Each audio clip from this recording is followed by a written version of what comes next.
గురువుగారు మరి స్టూడెంట్స్‌లో ఇలాంటి కాన్సంట్రేషన్ పెంచుకోవాలంటే ఎలాంటి టిప్స్? ఫస్ట్ అట్మాస్ఫియర్ కరెక్ట్గా ఉండాలండి. చదువుకునే ముందు ఒక చదువుకునే గదిని ఒక గుడిలా తయారు చేయాలి.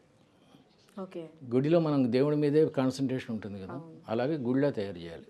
ఫస్ట్ జనరల్ పాయింట్ ఏంటంటే చదువుకోవడానికి వెళ్ళే ముందు స్నానం చేయి. కనీసం ఫేస్ వాష్ చేసుకో, వాటర్ ప్రాబ్లం ఉంటే. ఫస్ట్ ఫ్రెష్గా తయారు, ఫస్ట్ పాయింట్. ఒక డాక్టరు వైట్ కోట్ వేసుకుంటాడు, ఒక లాయర్ నల్ల కోట్ వేసుకుంటాడు, ఒక మిలిటరీ మ్యాన్ మట్టి రంగు డ్రెస్ వేసుకుంటాడు. ఇలా కూడా ఒక కోడ్ పెట్టుకో డ్రెస్కి. మొత్తం డ్రెస్ అంతా మార్చుకొని చేయక్కర్లేదు, ఒక టోపీ పెట్టుకో. 10 రోజులు ఇది నవ్వుతున్నట్టు కనబడుతుంది, కానీ 10 రోజులు నువ్వు టోపీ పెట్టుకొని చదువుకోవటం మొదలుపెట్టగానే, టోపీ పెట్టుకోగానే చదువుకోవాలని నీ మైండ్ నీకు ఇది ఇచ్చేస్తుంది. ఇది ఫస్ట్ పాయింట్. ఇలా టోపీ పెట్టుకొని చదువుకోవటం వల్ల చుట్టూ ఉన్న వాళ్ళకి మా అబ్బాయి కానీ మా అమ్మాయి కానీ చదువుకుంటోంది అన్న ఫీలింగ్ కలుగుతుంది. ఎక్కువ గొడవ చేయకుండా ఉండటం, టీవీ వాల్యూమ్స్ తగ్గించడం,